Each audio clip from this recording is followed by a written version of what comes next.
Hey everybody, Mattisfaction here. Today we're going to take a look at this glow rhino. This is the new one, the Fermi. Here we go. This was sent to me by Tactical Everyday Dad. He's back, y'all. Tactical Everyday is back. He's working for Glow Rhino. Here you go. A little bit about the Fermi Enrico Fermi, the architect of the nuclear age. There you go. Blade steel D2. Proudly built in Detroit with Swiss Tritium. Oh, Detroit. Is this American made?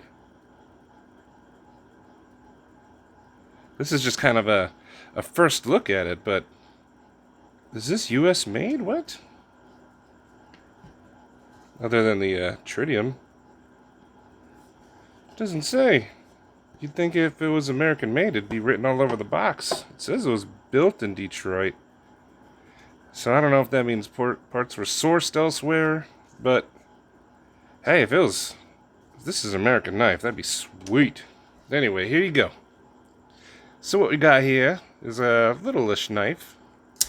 Well, for me, it's probably perfect for, all you average-sized hand folks.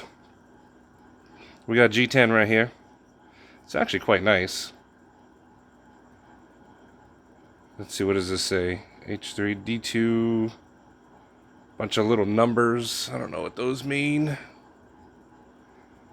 Like I said, I'm going to do more research. I like to go into a knife blind, just as is. I kind of open this up on somebody's live just to show off the silhouette, which I think it's got a very, straightforward design. You got your basic handle, a little bit of chol, and then your nice drop point blade. Now, this is $100. If you remember, they had another one called the Reactor. That was titanium S35. That was $200. So they kind of replaced some of the materials here to try to bring the price down, it seems like. But of course, when you're dealing with tritium, you can't bring the price down, as much as a person would like. But it's cool. So, yeah, I mean, the tritium itself isn't just an awesome material. If you're into science, it's got a little bit of radioactivity. Not much. Probably less than a banana. It's just cool stuff. Some people, like myself, I like to nerd out, and I think it's, like, ooh, I'm walking around with something radioactive in my pocket. It's just, a little nerdish, but I love it.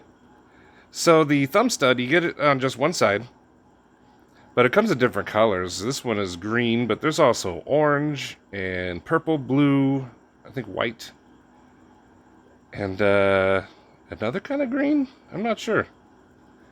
Let's see.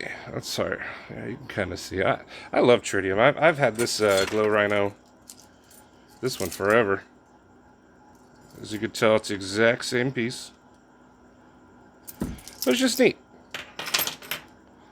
Some of you are probably going to think the tritium's a gimmick, but actually, it came in handy because my desk gets dark at night, as most people's desk, I guess. And the tritium allowed me to find it, like right there. Boom, there it is. Whoop! Plus, it's just cool. Like I said, the nerd aspect really appeals to me. So it looks like it's got G10, but it's hollowed out, and it's got steel liners put inside there. So it's got weight relief on the G10, and then filled with weight relieved steel liners, and it's a liner lock, but you can see the liner goes whoop into the G10 on that side, and there's jimping on the lock bar there. Whoop. You can thumb flick it. You can, I say thumb flick as a middle finger flick, but anyway, you can thumb flick it there. There you go. I know some people like to do tricks. Let's see if I can do a. There you go. Woohoo! I'm the coolest kid in the block. You got this nice backspacer. I'm assuming it's G10, but it could be It could be something else. I don't know. Do I have a magnet around here? Maybe I could stick a flashlight to it if it's steel, you know? Maybe it's a steel backspacer, you know? I'm just saying, you know? Of course, nothing I have around here is a magnet. You know what? I'll use this. One of my soap on the rope prototype monsters. It's got magnets. Well, let's stick into that backspacer pretty strong. You can tell it's the backspacer, not the liners, because it's going boom right there. And it doesn't really want to stick to the liners. There it'll stick on the pivot. But yeah, I think that's a steel backspacer actually. There you go, he glows in the dark too, so this is a nice little accessory. Forget your lanyard beads, just get yourself a little monster. Kind of takes away some of the hand spacing though, but you know, what are you gonna do? It's either looks or function, folks. You don't get both. Yes, you do. Look at a Ferrari. So yeah, this is pretty cool. This is just an initial checkout. Let me know what you think. I mean, it's very generic. We were talking about this, Sharif and a few people. It's very generic looking, but that's what the market's calling for right now. They want generic. So you know, you want your standard handle, most likely a drop point blade, just a usable EDC knife, and this is it. But it comes with a cool little, you know, treat. A couple of tritium. You got 3 tritiums. Try tritium.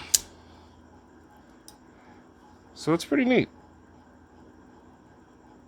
Let's see if I can make it even darker in here. Let's go. Let's make it darker. See if we can get that. There you go. You can see a little bit of that tritium doing its tritium thing.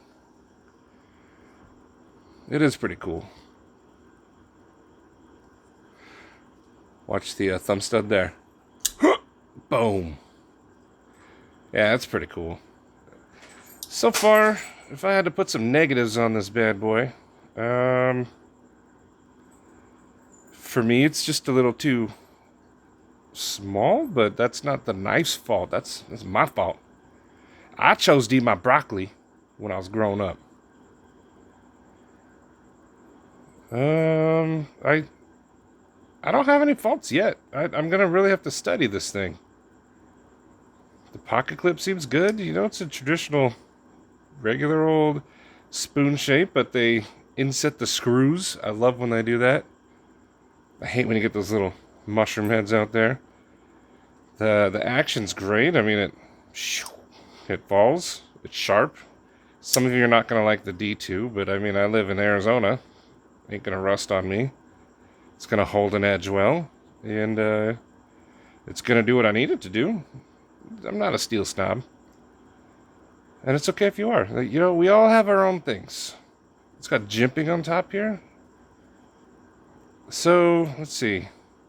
I can feel the pocket clip in my hand when I squeeze it. I feel it, but it doesn't so much annoy me as just lets me know it's there. So some of you might have a problem with the pocket clip, some of you might not. To me, it's just going, hey, how you doing, bud? We're a team. I hold you in my pocket, and then you hold me in your hand, and that's teamwork, folks. So anyway, here's the Glow Rhino Fermi. I dig it. I think it's pretty cool. And again, this was given to me by a Tactical Everyday Dad. He just sent it, offered for me to check it out. And I was like, oh yeah, because I missed on the reactor. And then I asked who to send it to next, and he said, keep it. So that's precisely what I'll do. So Ted, you are awesome. Thank you. I see reviews coming out on this, so I think you hit up a few people, which I think is awesome. But this one, I think, just initial review, it's worth checking out. It's $100. It might be steep to some, but the price is because of that. If this did not have the tritium, this would be a, you know, $40, $50 knife. But that tritium adds the price. As you know, tritium's not cheap, but it is really cool stuff. Let's look at it again. So yeah, there you go. There it is, in the dock. Doing its stuff in the dock, like vengeance. But that's all I got for you, so let me know what you think. And I'll catch you next time.